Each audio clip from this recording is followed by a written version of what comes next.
You're listening to Popcorn and Politics. What's the real deal? Hosted by Audrey Bell Kearney and Derek J. Wilson. Asking the hard-hitting questions you want answers to from political leaders and political hopefuls from around the world.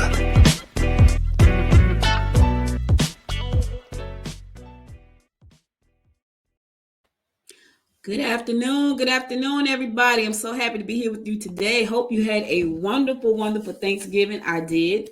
So I did some traveling and got a chance to spend some time with my aunt. This was the first Thanksgiving ever in my life that I did not spend with my mom, who I lost earlier this year. But it was a real nice holiday. Got a chance to spend with my brother, myself, my daughter, my granddaughter. We went to Albany, Georgia, where we're from. That's our home. Shout out to all my peeps in Albany. My cousins came over. It was a great time. I miss my mom dearly. My nephew was there, but we still had a wonderful time. My aunt, who lost her husband before my mom passed from COVID, they both died from COVID, my uncle and my mom. So my aunt had lost her husband first, then my mom passed after that. And so she said that was like one of the best holidays she's had, since last year. We lost him early last year, like when the pandemic first hit. He passed away in I think it was March. So he passed away at the beginning at the height of the pandemic when it first kicked off. And then my mom passed in January of this year. So it was still very nice. And I miss my mom dearly because she would have been, in her heaven. It's Thanksgiving. She loves Thanksgiving. But we still had a wonderful time. So I'm grateful and thankful that we did. Hope you guys had a wonderful time as well. I know a lot of you went out Black Friday shopping, and that's what Derek is right now. I'm gonna blow up his spot. He's out shopping right now with his family, who flew in to spend holiday with him. So he's out there. So you got me today, and I could possibly have a guest coming on. Hopefully I will. To talk about how things are done, a little bit, how things are going in Texas, because that's where she is, and how it looks similar to where we are here in Georgia. But before we get on with that, we got some races, y'all. We got some stuff going on. We got Donna McLeod, Lucy McBeth, Carolyn Bardo, all running for House District, the Congressional District number 7. Yes, I was surprised. I was surprised when Donna decided she wanted to run for that seat as well. Because I didn't know if she wanted to fight between Carolyn, who has been in that spot now for a minute, because she, and she ran for that spot like 5 times. So, and she finally won. And I was a little bit surprised that Donna wanted to throw her hat in the ring, but she did. And then Lucy McBeth, who's out of Marietta, she lost her district after they redrew the line. So, she said, you know what, you're not going to push me out like that. I'm going to come over. So now we got 3 Democrats fighting for the same, who are going to be fighting for the same seat. That breaks my heart, because all 3 amazing women.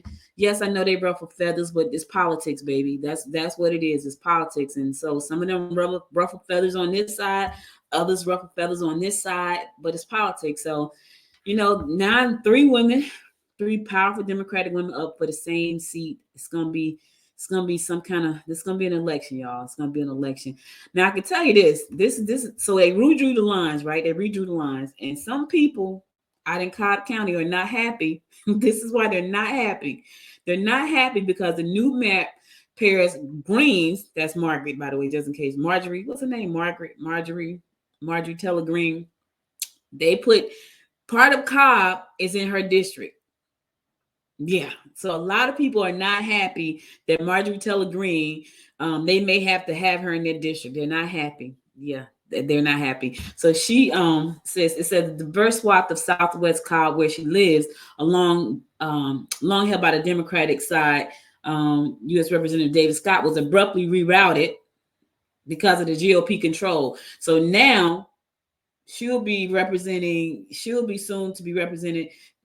She's going to be, Marjorie Taylor Greene is going to be up in that area. So a lot of people are not happy about that. And I don't, because, she's a little bit out there. She's way out there on the left side over there she's way out in space for real, like aliens and vampire sucking people and just out there. She's out there.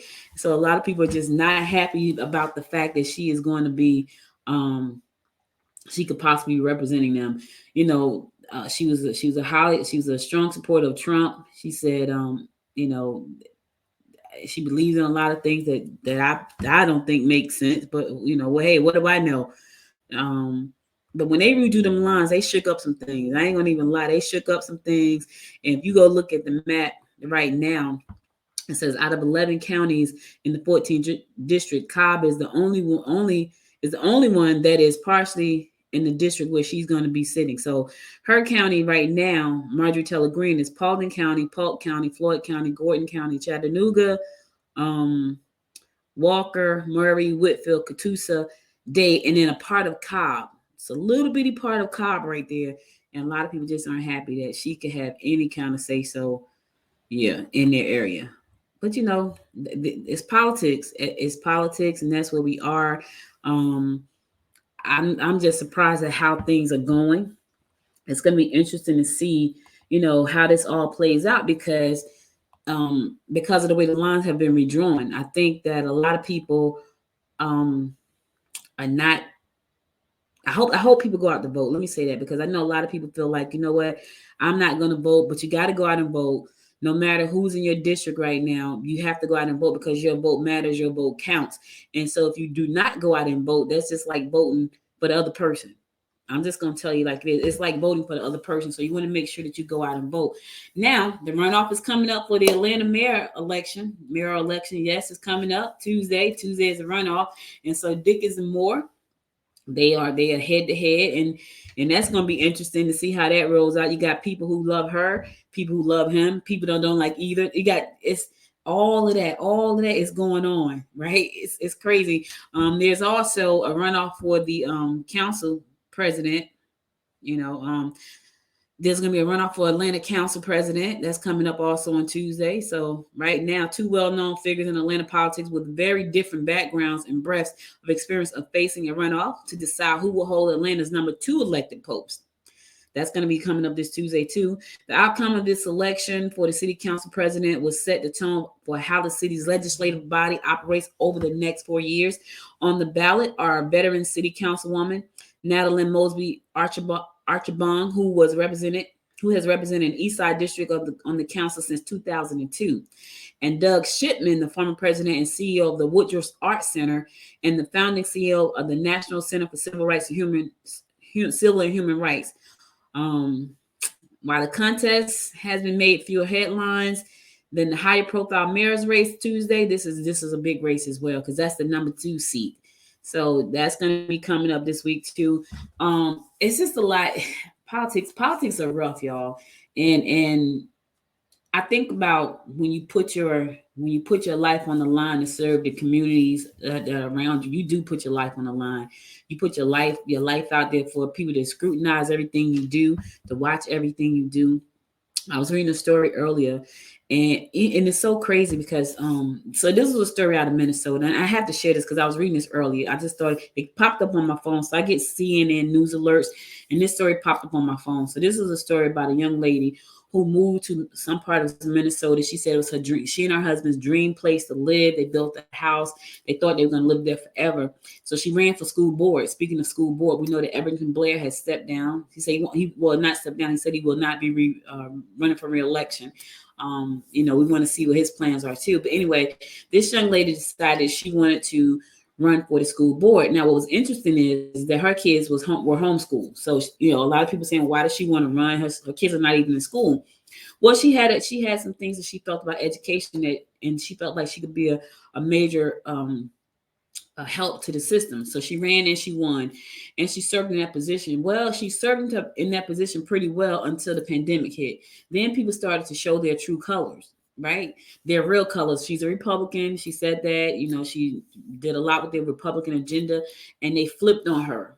They flipped on her because I guess she was one of the ones that said, we feel like the kids should wear masks. Now her kids weren't in public schools. So you got one half of the group that says, I want my kid to wear a mask. And the other half of the group said, I don't want my kids to wear a mask.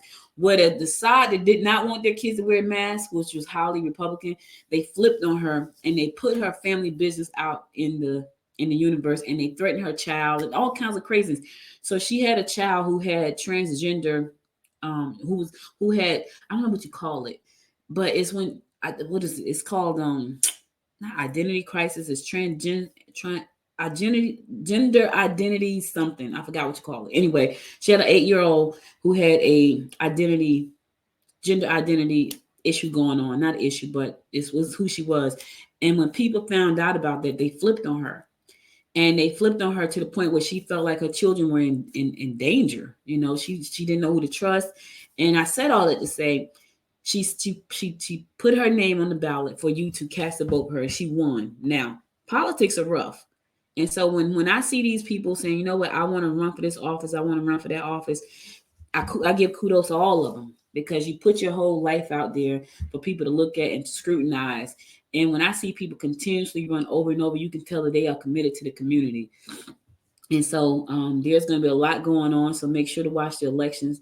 The runoffs coming up this Tuesday. Also, be sure to go to vote, because your vote really does matter and count. And we got a big political season coming up in 2022. So there's going to be a lot of text messages. There's going to be a lot of campaigning going on. And, you know, what I will always say to anybody is get the information first. Look at the candidate. Look at the candidates. See which one represents what your beliefs are, what you want for your family.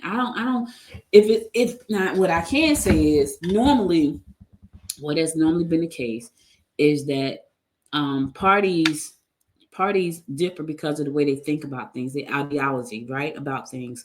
And the Democrats have always been the group that says, you know what, we want to make sure there's that voters' rights are protected, civil rights are protected, human rights are protected. These things are important. And on the other side, there's been a lot of things that pretty much benefited most of the people, wealthy people. And hey, listen, if you're not wealthy, you might want to look at where you cast the vote. Now, if you believe in what you believe, and you believe in what you believe, and a lot of times you can't change that. It doesn't even matter if it doesn't serve your family or not. People believe in what they believe.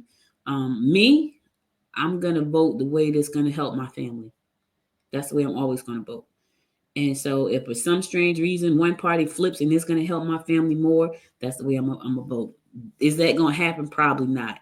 But, you know, if it does, then it will. It will help. So hopefully my guests will be coming on soon. Derek is shopping, so I got it alone today. I want to talk a little bit about the Ahmaud Arbery case. The DA over there got arrested, y'all, and I think rightfully so, because I think that when you take a public position and you do not uphold your duties to that position, you should not be in that position. The three people that shot him, the three people that were involved in his killing, they got found guilty, right? But they also went back and they arrested the former DA. And I thought that was a good thing too, because, you know, she didn't take into account that he lost his life. She didn't take into account that they were wrong. And, you know, we talked about this last time. I don't know, did I talk about it on this show or one of my other shows? But I'm known for going into new constructions and looking around. I'm known for doing that. Like my husband and I would go, I've gone into houses when I was in North Carolina. There were houses that would just open door. They weren't new construction. They were like vacant, and you could just go in there and walk around. And I used to go in there and walk around. Never in a million years did I think that someone would come and accuse me of trespassing, because it was open to the public to go look. Right? I've been known to go into a new construction and look around and talk to the people that's building the construction. I've been known to do that. So, but never in a million years did I ever think that I would lose my life. And thank God I didn't. But for Ahmaud, that wasn't the case. And so for a sitting law enforcement person to say, you know, that it should be dismissed like it was nothing because he was Black, I think she should go to jail. I think she should do time. I think they need to put her on trial and make her stand up for what she believes in. Since that's what you believe in, then go to jail and do the time because you were wrong. And I could be a little bit harsh about these things, but I just feel like when you take these oaths, you know, you take an oath for all people, not just some people, you know, and that's what she did. It was everybody that was involved in just blowing this off as if it was nothing. I think they should be arrested just like her. If you were in a position of a law enforcement position and you thought that this was nothing, that the loss of a life was nothing, then you should go right along with the crew that shot him. Do your time. You know, now you want to cry. Don't cry. Don't cry. You didn't think twice about that boy running down the street. He didn't have a gun. He didn't threaten anybody. He was just jogging. You didn't think twice about him. Not twice about his life. And then the one that did the videotaping, I'm glad he got found guilty, because you stood there and you watched him shoot and kill him and you videotaped it. Go to do the time. Do the time. And I would say that with anybody. If you sit there and watch somebody get killed and you didn't think anything about it, I say do the time. And yeah, I know it could be a little rough. I know I could sound a little harsh, but that's just how I feel. He was a young man with a bright future, and he lost it because people were racist. They had no just cause. He didn't do anything on their land. He didn't come on their property and do anything. He was just jogging. He went into an empty building, with nothing there but some concrete. What was he gonna do? Run the concrete down the street? Yeah, yeah. I just how I feel about it. So that's just me. Oh, look who decided to drop in, y'all. Hello. I didn't even know you were there. Oh yeah, I'm here. How you doing? I was allowing you to have your moment. I see we have a question though. It's so funny because I was reading. Okay, so here's a question, y'all. Got a question popping in on the screen. Audrey, I like how you posed a question. Here's a question. What do you think about new agencies referencing Black people with capital B, while the same sentence referencing white people with a small W? What's the difference? I'm watching. Well, Orly, this is the first time I'm hearing about that. Is that something you've heard about, Derek? Referencing Black people with a capital B? That's, if it's at the beginning of a sentence, because the correct reference is African Americans and Caucasian. So every time I see African American, every time I see Caucasian, it's capitalized. So if the sentence begins with Black people, well, obviously the B will be capitalized. The same as if the sentence begins with white people, the W should be capitalized. I believe that that's a non-issue that someone's making an issue out of. That doesn't. Okay.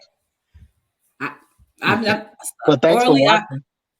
Thanks for watching. Yeah, I've never I guess I've never paid that any attention. So, because to me, black and white are colors, so they're both lowercase unless they begin a sentence. So, right. Never. Now, if there is a situation where the words are being used as pronouns, as in blacks or whites, then it should be capitalized in accordance to the context of whatever is being used as. But blanket statements like that, if you're able to provide some substance, that'd be great. But I don't see an issue. I mean, Well, so the reference is in mid-sentence. So, Orly, are you saying that? Are you asking because there is a paragraph or something written and the word black was capitalized and the word white wasn't? Is that what you're saying? Because I'm a little confused. I'm just not sure. And are you referring to one grammatical error in an article, or are you referring to something that you have seen on an ongoing basis? And if that's the case, would you please provide us the links, and we'd be happy to. Okay, here we go. He has. Okay, here's say, and the Associated Press, NBC, WAPO, and the majority of news agencies use a smaller and larger font. Really? Okay, so I didn't know that. So that is well, I guess it really is based on those organizations' rules, I guess, and regulations. Because I never paid that any attention. I don't think I've never paid it any attention, to be honestly. I really haven't. So Washington Post. Thanks for chiming in and letting us know. It said I'm referring to what has become an editorial trend. Okay, well that's something now I have to go look out for. I have to go check that out because I really never even paid it any attention, not at all. Now they would be interested to see what NBC and the Associated Press and the Washington Post would have to say about that, but I personally have never paid it any attention. I didn't even know it was an editorial trend. Listen, we have a lot of trends orally. So much has been going on until I'm not surprised that there are people who are changing a lot of things we do. Do I see them all? No, I cannot, because just when Derek popped in, I was right in the process of reading a story to share with you guys. And I heard his microphone because I thought he was shopping. Are you finished shopping? Derek is taking advantage of all the sales that's going on right now. I didn't do any shopping. I went out to dinner yesterday with my nephew for his birthday. And when I tell you that we passed the Belk and the line was around the corner of Belk. And I was like, so my husband goes, is something happening over there? I was like, yeah, it's a sale. There's a sale going on. And yeah, it was a sale, but everybody was doing their shopping. All right, so Councilwoman Arnetta Murray is joining us from Texas. Let's bring her into the stream. Good afternoon, Councilwoman. How are you? I am great. Look, not presentable, so don't put me on the screen too much. Well, your camera's off, so only thing we see is a circle of you. Unfortunately, I would love to have had you on screen because we are streaming live on a bunch of platforms. Including Facebook. I don't mean to scare you. Facebook, LinkedIn, Roku, YouTube, Twitter, all of those at the same time. But thank you again for joining us.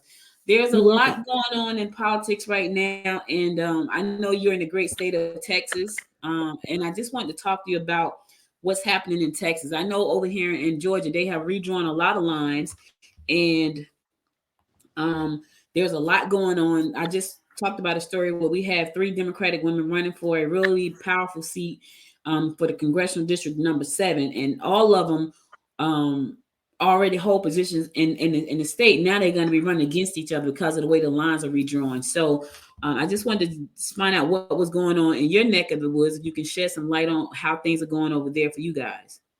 Well, first of all, good afternoon, and look, forgive me for being off camera, but I've been knowing Derek so long, and so he sent me a reminder, and I said, you know what, I'm not ready, but I'm ready. But look, basically, I went to the Texas legislature to talk about the rejoin alliance. It was a fight between Sheila Jackson Lee and Al Green, and what they were trying to do, draw the lines where they would have to go against each other.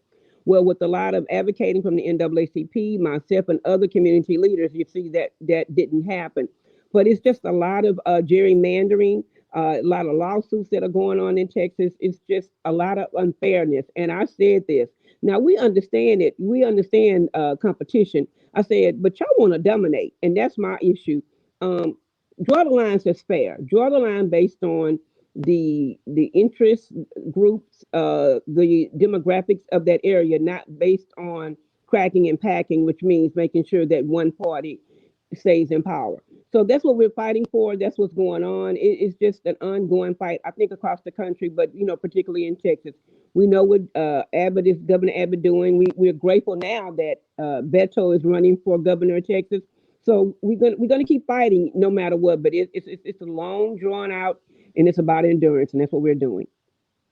So do you think Beto has a chance to win? Because we saw him when he stepped out in 2016 when he came out, and we didn't hear a lot from him after that. But do you think he has a chance at the governor's seat in Texas? Well, he has a great chance, but at least the good thing is that he's going to be a great competitor. The thing with Abbott, I think he messed up on many different fronts. You got to understand when you're a governor, when you are a councilwoman, all of those different position council, you have to not focus so much on your party. You have to stay focused on the people. And I think Beto is looking at the people more so than the party. And I think with the right organizational status, as well as apparatus, if you will, he can win it, but it's going to take a lot of work because we know that some of these Republicans are going to cheat. And you can tell about what's going on now. In our United States, I keep telling people, look at the judges, the way they're setting up the judges, they're making it where the election can be called. And so we got to start holding these judges accountable, blasting them, going viral against them. That's when things are changed. We, the people, have the voice, not the party. It's we, the people. And I think a lot of times that's where they lose it at. And I think for me personally, I feel like if you're gonna run, if you're even thinking about running for a position, I think you should start campaigning at least a year out, like straight out, maybe 3 or 4 years if you can do it. Because I feel like if people get to know you, then they know when it's time for them to go to the polls that, okay, I saw this person, they were out there, they were fighting for me. Absolutely. We know Betos because he, when he ran in 16, but there are a lot of people that jump out there, Councilwoman, you know this, they jump out there Yeah. like 3 months before, and they think people are supposed to vote for them. They don't have no idea what you've done, who you are, who you know what I mean? What do you bring to me? Because I personally, I talk about this all the time. I'm going to vote in the direction that's going to support my family. I'm going to vote in the direction that's going to make sure that when it's time for me and my family to go to and take advantage of things that need to be taken advantage of, then I'm going to vote with the party that's on the same page with me. But if people don't have a clue about who you are, how do you expect them to vote? That being said, do you think the turnout is going to be good when it's time to go to the polls? Because I think for a lot of folks, they're probably just tired of politics at this point. They really are. What I found out in when they were joining, especially in Texas, when they were having all these voter restriction or integrity laws in place, it gave people a sense of lost hope. But we had people such as myself, NAACP person, Pastor James Dixon, a lot of leaders across. That's why, let me tell you something. Running for office, when you win, that's when you got to work. It's not, people think that when you win, you're supposed to sit on your laurels. No, you got to go into other counties, work with other counties, help. That's why I'm going to say this and I'm done. A lot of people for Thanksgiving want to get out and help people. I'm not saying you shouldn't do that. But see, because I've done it the whole year, one day we're going to make a difference for me. You got to be, it's ongoing. It's ongoing. So, yes, people are very much disenchanted because you got people changing the laws. I said, you got people that's making the laws that's using the laws against us now. So you're absolutely right, but you got to keep feeding people, keep talking to the people. When they see me not giving up, that gives them hope. So I've shared on and I've talked on different platforms. I'm not happy with the way things are going, but I'm still fighting, and you're gonna still hear my voice. So you're right, you can't give up.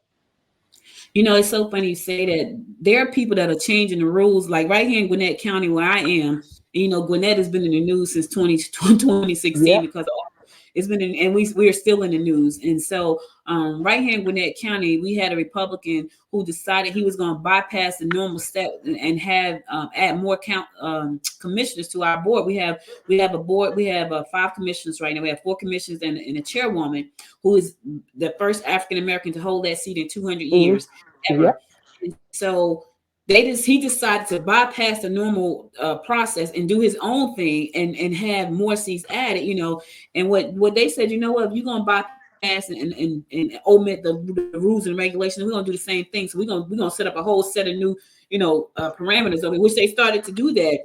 When they did that, he backed off a little bit. Well, we're going to table this and come back at the beginning of the year. So I said all that to say with the past administration, I feel like that administration told people we can do what we want to do. And that's what people have literally been doing. And I don't know how we get people to go back to doing things the way they're supposed to do. What's your thoughts on that? My advice is if people like me and you and Derek and other people that are across the country, you have to, just like I look at these dance videos and I love them on Instagram, but I'm an educator. So I always think, okay, if they can make this go viral, how will we make other stuff go viral? We have to keep it before the face sociably of people. If you keep doing that, and somebody is going to tag on and see that, and it's going to grow. I am a firm believer in that. But the thing is, I'm going to say this, and I know it's not politically correct. Our politicians are not doing their job. So we, the people, have to do the job for them. That's how you do it. You put them on blast. If you keep blasting people, putting them on blast social media wise, showing proof of what they're doing, showing proof of what they're not doing and what they should be doing, then they're going to be held accountable. But right now, they're doing what they want because nobody's saying anything. I'm gonna be honest. The Democrats are not saying nothing. I teach my kids and adults. I say, if you don't say nothing, that means you're okay with it. That's and right. If you're not gonna do nothing about it, at least walk away from it. That's the problem. So that's what I think you were sharing with asking. We have to now. when I see something that's not right on social media, okay, of course I fact check it, or I do something or whatever, do my due diligence. Then I post it. This is not right, and then I tag 20 other people on Twitter, and guess what? It's getting ready to go somewhere. That's how you get, and you get people attention that way. That's what you got to do. Yeah, I think when that representative decided to just take matters into his own hands, our commissioner stood up and said, you know what, we're not going to stand for this, and they took a stance on it, and they Yep, decided they would come up with their own way of doing things, and I think that's what kind of gave him pause, because you're just going to bypass the normal process and do things your way, and then we're going to bypass the same process and do it our way because we can. absolutely. But you showed us that you don't care about the process, then why should we care about the process? That But and so but no, you're yeah. right. But who started that process like that? Trump. So guess what? He's emboldened people. And I tell people, I say, guys, if they're going hard, you can go harder, but you can do it in a classy way. You Hmm. don't have to be angry and aggressive, but you can darn show stand your ground. And like Marjorie Green, Representative Green, Representative Bombard, that was talking negative against our Representative Omar about being a Muslim. I say, guys, if you don't say nothing on Twitter, if you don't go hard on Twitter, they go think it's okay. Because if you and well, let me share this with you.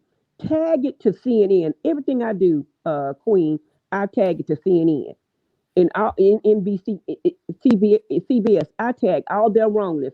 Because guess what? Then I look up and guess what? They eventually talking about it on CNN. That's what we gotta do. So, That's a good idea. right, make it. Let me say this, and I'm gonna be done. In the county of Texas, we have 279 counties, right? Hmm. But you only have 150 representatives. I said, guys, doesn't it make sense to you? You got to get more representatives because we're already in the hole. We don't have enough representatives with the growth of our country. We need the growth of representatives to make sure that we are they're doing their part to help our constituents or the people that live there. And I think that's the problem. It's common sense to me because maybe I'm an educator, but they're not looking at it common sense wise. So that's what we got to do. Wow, I didn't, we know Texas was big, but Jesus, 279 counties, that's huge. Right. But 150 representatives, you already Yeah. in the hole. I told somebody that, and they were like, yeah, that is true. Okay, but what are you going to do about it? We're already in the hole. So you do the same thing in your area, or in the Georgia. How many counties do you have in Georgia? Then look at how many state representatives do you have. If you have more counties and representatives, how do you expect to get anything done? Yeah, So that's a lot. so yeah. So now there's a Go ahead. question here. It says, if anybody's thinking about running for office, and we know there are a lot of newcomers here in Georgia, we got a lot of young folks saying, you know what, I'm about to jump in this game. I need to Good. represent. What is it that they should know? What any kind of if they're interested, what is some advice you would give them? Because you do this thing, and I can tell you do it. Some advice you can tell them. Queen, you got to get involved. I heard Derek Muhammad tell me. I said, "How do I get involved?" You just got to start getting involved. You got to start being at different events. I tell people you can Google anything. If you want to know an event that's going on, homelessness was going on, where Google that and be a part of that. The more people see your face and they see you out there, then they know that you're genuine. And you have to be a person. Not, I'm gonna say this, you you just can't focus on your party because everything Democrats do ain't right and everything Republicans do ain't wrong. So you got to focus on the people and what are the needs of the people, and you meet them where they're at. One thing they can say about Miss Murray, she gonna be out there making sure that when they have the food bank, I'm helping with the food bank, loading cars, making sure. But I've been doing that for a year. I keep telling people. You got to get out there, and a lot of people just like you said, they want to jump on the bandwagon. No, they're not. They got to know that you're real. And when they see that you're real and that you're out there, that you're getting your name out there, that you're about the people, not because look, I lost many a time, but even in my losing, I kept being about the people. And so eventually it turned around. But you can't get out there, saying, hey, 6 months from now, like you said, I want to run. You should have been doing this 2 years ago. So yeah. I need you to debunk a myth for me, because I know that a lot of people think that when you get into politics, it's glamorous. It's glamorous, and you get some accolades, some Oh perks. I no. know that's a myth. I need you to debunk that a little bit for me. You gotta, I think go to Emily's list and take some classes on campaigning. on fundraising, how to do all of it. Because it's such a new wave now because of COVID. When I did mine, it was pre-COVID. So, I would, have meetings. I would do meet and greets. I would just do, meeting people. But now people don't want to come out because of COVID. So you got to do Zoom. You may have to do Zoom. You may have to, do digital messaging. I think social media is the bomb.com. And you got to get, and when you do that, along with meeting people, having your own platform. My platform was about, educators. My platform was making sure that all was treated fair. And I did that by making sure that public safety police was compassionate to people, but that people would be compassionate to the police officers. You got to be about that. And that's what I did. You create your platform. I'm an educator. That's a platform in itself. So that, it was like, oh, I know. Okay, I trust her. She's about my students, my kids, the community. It encompasses all of that. Is it glamorous being a community leader? No, ma'am. No, it's not. It's not. It's not glamorous. It can be very messy. You got a lot of people that are hating on you, that be jealous of you. And look, I'm a church girl. I grew up in the church. So my dad's platform was the church. My platform seemingly is out in the community. So it's not glamorous. I don't get paid. Some council members get paid based on what's in their charter. I don't get paid. So when people tell me I'm a politician, no, I'm not. I don't get paid. What I'm doing it because I love it. I like helping people, and it gives me insight on how city is run and the games and how budget is run, and so I can help somebody else. You see what I'm saying? And look, a lot of times, Queen, they vote against me. I vote right, and they'll vote left. But guess what? When you pull up my voting record, you be like, you know what? She did stand for this, but it didn't go through because of one person. Let me say this: we got to get out the habit of my pastor used to say this: when one person has won in 20 years, one black person, that's slow evolution. It should be 20 black people already in place. It should not just be after 50 years, one person won, one black person won, one person of color won. That you're evolving too slowly. But we're growing so rapidly. And we're growing based on diversity. And you don't want us to have a place at the table, but you want my money, you want my taxes, but not my voice. Something wrong, boo. Yeah, and this is so crazy because I think about what you just said. Like here in Gwinnett County, no one has held that. No African American has held that commissioner seat, the chair seat, ever until Nicole. 200 years. So, and then she was the first African American, also the first African American woman. So that is so true. Listen, I want to thank you so much for joining me today. I'm going to be watching Texas. I'm watching all the politics show. I watch all the politics. Politics almost took over my life. I had to stop watching it. I would watch MSNBC late at night, from Rachel Maddow to the 11th hour with Brian. And I was like, okay, I have to cut this off because I go to bed so wound up because of all the stuff I kept hearing. I had to cut it off. But now I'm back in it again with Popcorn and Politics. And we are streaming live right now: Facebook, LinkedIn, YouTube, Twitter, and Roku. So we're streaming live right now. I'm back in it again. Can I say one more thing before you go? Yes, ma'am. This is another thing, and I'm going to say this. I'm a praying woman. This gives us a catalyst to pray over everything. So don't get worked up. What I do, everything that I hear from a mod situation, I pray. Everything that I see that is a problem that we can't handle humanly, I think about it and I use that as a prayer spiritually. And that's all I want to say. Thank you. Well, you know what? I'm gonna take some advice from you on that. I need to pray before I do this show because I was reading an article and I came on straight irritated. I should have prayed first. So I'm gonna take some advice from you and pray before I come on and do this show sometimes, because sometimes I get on here and I'm all wound up because I see some things that just don't make sense to me. And I ask myself, how could they think like that? And, why would they do those type of things? And and it comes out on the show. I don't mean it to come out on the show a lot of times, but I just be so annoyed with some of the way people do things. So I need to pray before I do this show from now. And I think I would definitely do that. So thank you for sharing that. Derek just wanted to say, he said he was sorry due to bad service. He wasn't able to get here because he kept going in and out, but he wanted to thank you for joining me today and joining him, even though he wasn't here. And I want to thank you so much for taking the time out. I know you're still probably on holiday right now, and I know this is taking some time out of your day. So I really do appreciate you stopping by and sharing with us. And we will definitely be watching Texas and praying for you guys over in Texas as the political season starts to heat up next year. Thank you so much. You have a great one, and you have a wonderful day. Thank you too, ma'am. Bye-bye. Bye-bye.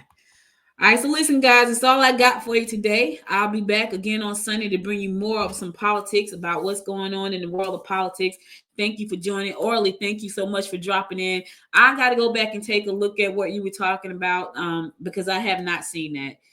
But I will go back and take a look at it. It's going to be interesting to see exactly it's gonna be interesting to see exactly, what people are talking about. I haven't seen that trend. Not to say it's not happening. I just haven't seen it. So thank you for just dropping in and asking those questions. I appreciate everybody that's listening to the show and watching the show right now.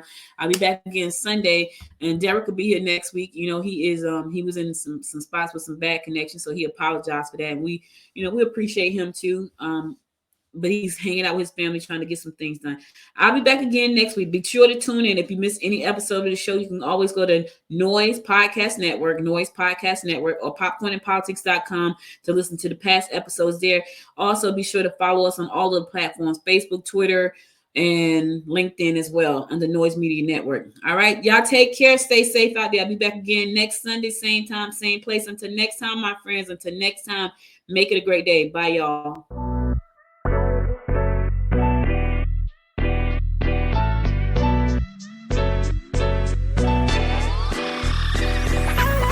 You've been listening to Popcorn in Politics. What's the Real Deal? Hosted by Audrey Bell Kearney and Derek J. Wilson. Be sure to subscribe to the show and share it with your family and friends. To support the show, visit us on the web at www.popcornandpolitics.com. Connect with us on Facebook at Progressive Popcorn and on Instagram at Popcorn Politics Podcast.